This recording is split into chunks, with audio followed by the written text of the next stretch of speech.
Today, we're doing the audio shootout.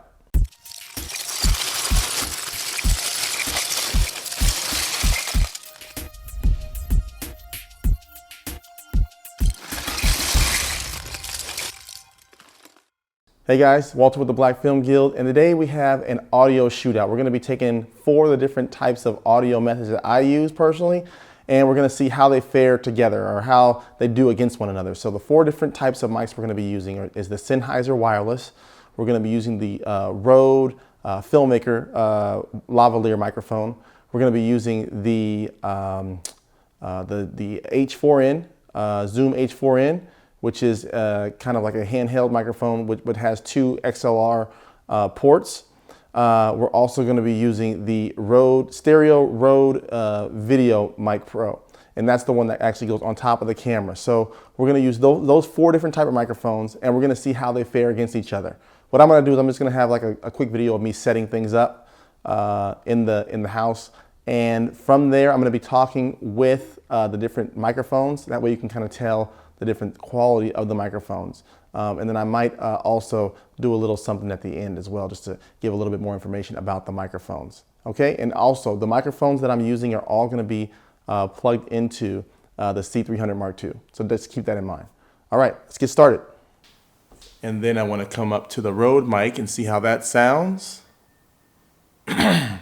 See how the Rode mic sounds. And I'm gonna turn the Rode mic off.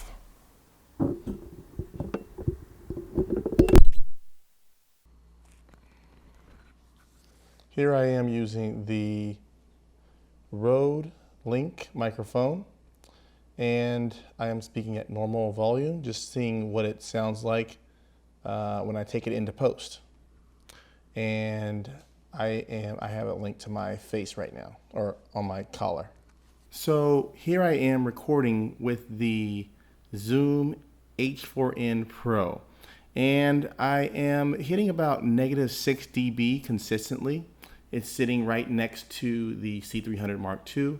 And so this is what you would use when you have the camera facing you, and the camera is, you're shooting yourself pretty much, and the microphone is placed on top of the camera. So this is gonna be about that distance, and your voice is projecting into the said microphone. So the Zoom H4n Pro, hopefully this sounds okay. You guys can, I'm gonna check it out in post, see how it sounds, but I'm picking up right around -6 dB on the Zoom H4n. Okay, so here I am recording with the Sony UTX B03. This is the wireless lavalier microphone from Sony. It retails for, I think, about $500 or so. So it's not on the cheap end. And I want to see how this kind of plays with the other types of microphones. This microphone is plugged into the C300 Mark II. I am getting readings of about 15 dB, I'd say. And I also have the Rode Shotgun NTG microphone that is approximately 5 feet away from me right now. So I went ahead and turned up the Rode NTG microphone a little bit more, just to see how it sounds now that I turned it up. Again, these are the test that I'm doing is the Sony UTX-B03 wireless lavalier microphone and the Rode NTG shotgun microphone. So we're gonna take this in and see how it sounds. So talking about the sound tools, so the cameras that I typically use are the 5D Mark III and the C300 Mark II. And it's really important to just practice and know your gear. That's the most important thing. So what we talked about here, we talked about the internal settings, we talked about the lavalier, we talked about the Video Mic Pro, and I want to talk to you guys briefly about the differences with the wireless microphones. So with the wireless microphones, there is a receiver, and the receiver goes on the camera. Okay, that's the part that doesn't have the actual microphone. And then the transmitter, that's the part that goes on the talent, right? So the transmitter is going to be on the talent, and you're going to position it in a way to where the microphone is going to be able to pick up the sound that the talent is saying. So some of the tips that I would offer is to look into using gaffer's tape to tape down the microphone to the talent. And what this will do is it'll prevent, tugging and movement of the microphone. And you can hide it using a gaffer's tape as well, so it doesn't move and it's hidden. So people who are not people who are watching your video don't know where the microphone is exactly. You want to match your frequency, and you want to always make sure that your batteries are fully charged and ready to go. The last thing you want to do is turn on your microphone and you don't actually have any battery left in them. So some of the pros and cons, really quick, for the wireless microphones. Obviously, the pros are the portability. You can take them almost anywhere. The wireless microphones that we used, I took them out as far as like 150 feet, and there was no interference at all. The mobility and the ease of use are two other really positives that you get from the wireless microphones. They're pretty easy to set up.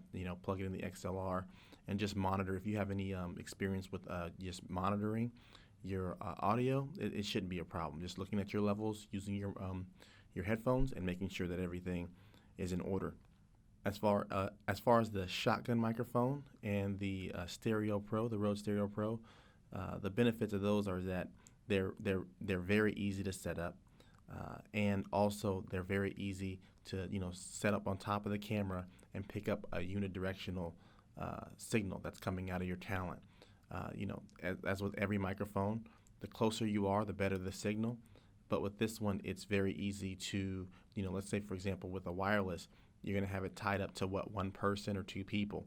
With this one, it can pick up multiple people in the room. It can pick up it better picks up some of the ambient noises, and it's very easy for a run and gun type situation or a documentary style situation. So those are better for that situation. One thing I want to mention is in the beginning I talked about the Sennheiser microphone. I want to scratch that. It wasn't actually a Sennheiser microphone. We're going to be we tested out the Sony UTX-B03. So I made a mistake right there when I said the Sennheiser. We did not test out the Sennheiser in the Shootout. Maybe we'll do something like that in the future, but for this Shootout, I did not test that out. So I wanted to just be very clear with that so there's no confusion. I plan on doing several more videos with audio. I think it's really important, but this just touches on some of the audio that I have at my disposal, and I just want to give you guys some real world sound tests that I've experienced just plugging into the C300 Mark II. So if you have any questions or comments, please leave them below. I'll be sure to answer them. Please like and subscribe, and I'll see you guys again here soon.